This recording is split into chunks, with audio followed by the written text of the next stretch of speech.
पत्नियां पहले पति परायण होती थी और ये स्त्रियों का सबसे सुंदर आभूषण है। ऑर्नामेंट, आभूषण का मतलब ऑर्नामेंट। कोई भी व्यक्ति अच्छे अच्छे ऑर्नामेंट पहन करके लोगों को आकर्षित करना चाहता है, परंतु स्त्रियां यदि वो पति के परायण है तो सभी के द्वारा आकर्षित की जाती है, क्योंकि ये इतना अच्छा गुण है। सब ऐसी स्त्री की प्रशंसा करते हैं। करेक्ट? गुणों के द्वारा आकर्षण करना, लोग अलग अलग प्रकार से आकर्षित करते हैं। कलयुग का प्रभाव क्या है? सिर्फ रूप के द्वारा आकर्षण करना, और रूप नहीं है तो शरीर दिखा के आकर्षित करना। आप देखो आजकल कई लोग फिल्मों में आ जाते हैं, रूप नहीं है तो अब क्या करते हैं? कपड़े खोलते रहते हैं, कैसे भी मेरे को देखो। परंतु पहले ऐसा नहीं था। साध्वी स्त्रियां थी। तो गांधारी इस प्रकार की एक साध्वी है, पति परायण है, इतने बड़े राजा की पुत्री है, फिर भी स्वेच्छा से उसने अपनी आंखों के ऊपर पट्टी बांध ली और आजीवन विवाह के बाद अंधी बनी गई। और यहां पर वर्णन है कि विदुर महाराज के कहने पर, विदुर महाराज के उपदेशों से जब धृतराष्ट्र की ज्ञान की आंखें खुली तो धृतराष्ट्र राज्य छोड़ने के लिए तैयार हो गए। और धृतराष्ट्र ने बिना किसी को बताए हुए, जैसा विदुर महाराज ने कहा था, बिना किसी को बताए हुए चुपचाप निकल जाओ।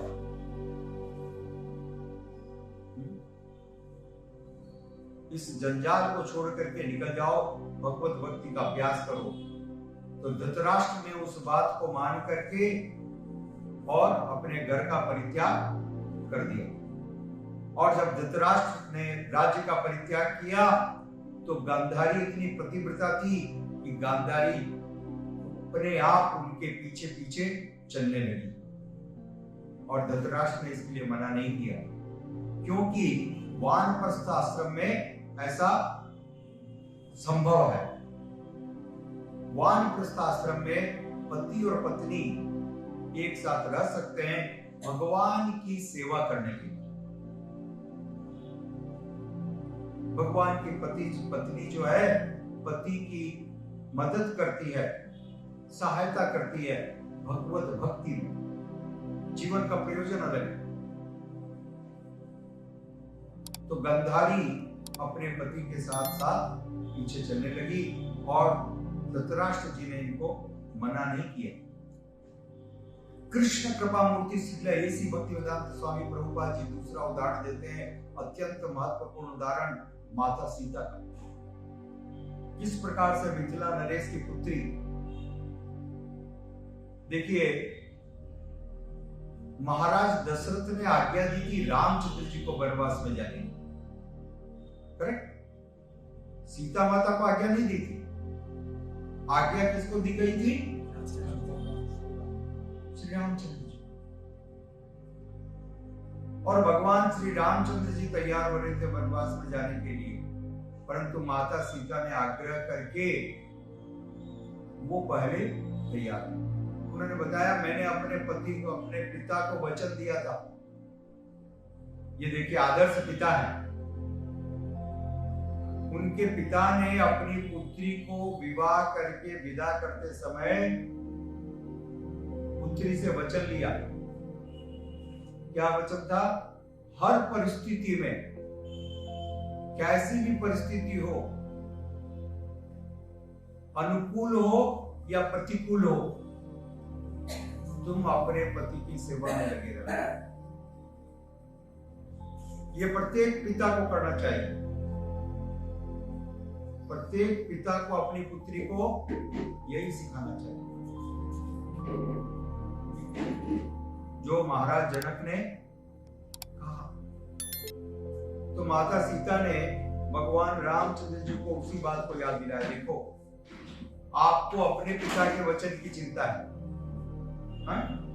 आप राज्य छोड़ के जा रहे हो कि मैंने अपने पिता को वचन दिया है, और यदि वचन दिया है तो पालन करूंगा।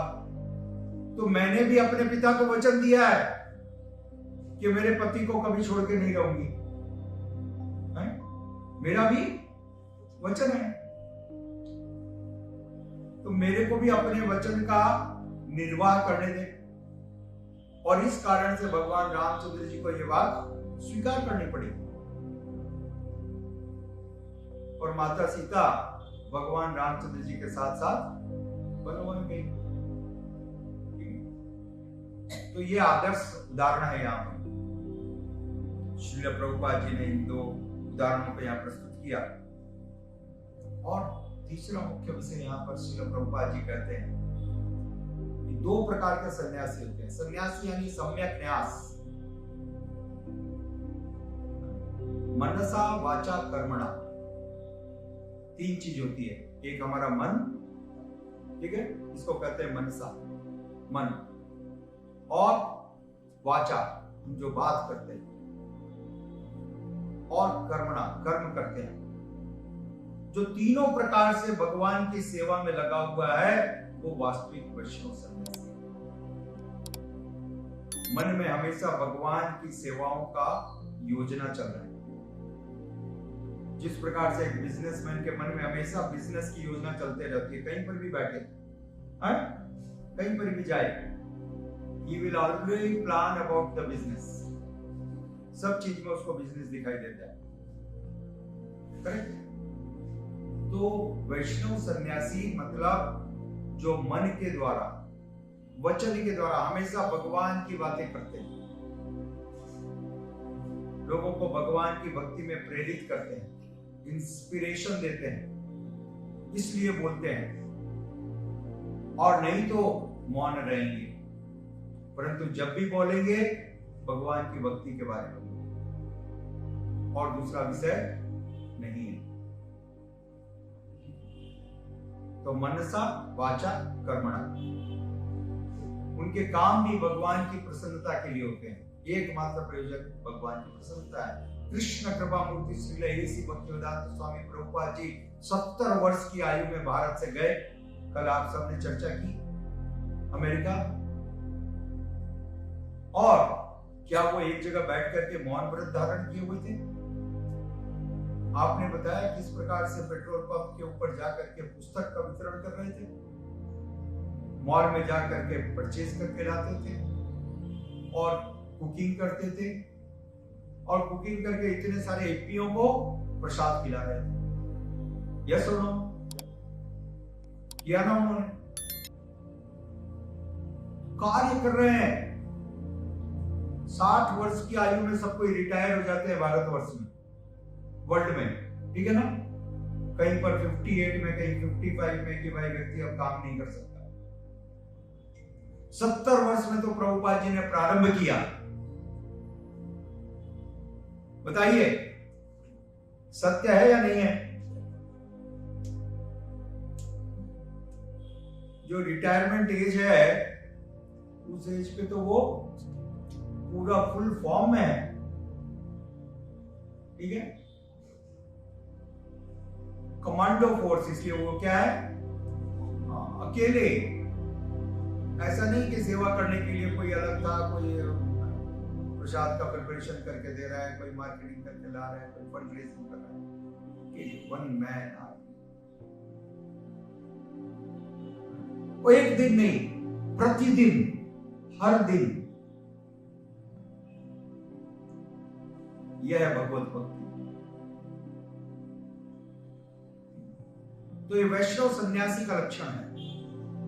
वैष्णव सन्यासी मनसा वाचा कर्मणा, मन के द्वारा, वचन के द्वारा, कर्मों के द्वारा सभी प्रकार से भगवान की भक्ति के प्रचार में पूरी तरह से समर्पित रहते हैं। और जो मायावादी सन्यासी हैं वे इस प्रकार से नहीं करते। उनके जीवन में भगवत भक्ति नहीं है, ये लक्ष्य नहीं है। मायावादी सन्यासियों का लक्ष्य है हिमालय में जाना, एकांत में रहना, और वैष्णव सन्यासियों का लक्ष्य है वृंदावन में जाना, जगन्नाथपुरी में जाना, श्रीधाम मायापुर में जाना, भगवत भक्ति का अभ्यास करना और लोगों को भगवत भक्ति के लिए प्रेरित करना। जो मायावादी सन्यासी है वो एक दंड धारण करते हैं, उनको एक दंडी सन्यासी कहते हैं। और जो वैष्णव सन्यासी है वो त्रिदंड धारण करते हैं, 3 दंड, इसलिए उनको त्रिदंडी सन्यासी कहते हैं। जो मायावादी सन्यासी हैं वे धीर हैं, वे अपने इंद्रियों को नियंत्रित करने का पूरा प्रयास करते हैं, इसलिए ऐसे व्यक्ति को धीर कहा जाता है, जो विषम परिस्थितियों पर भी अपने मन का संतुलन नहीं खोते। विपरीत परिस्थितियों में, adverse situation also they keep their mind balanced. परंतु वैष्णव सन्यासी परमहंस है। वैष्णव सन्यासी परमहंस, वो हर परिस्थिति में सारी चीजों में एक सार देखता है, क्योंकि सब चीजों का सार है भगवत भक्ति। सारी चीजों का सार है भगवत भक्ति। तो इस प्रकार से जो वैष्णव सन्यासी है वो सदैव भगवान की भक्ति में निरत रहते हैं और दूसरों को भी प्रेरित करते हैं,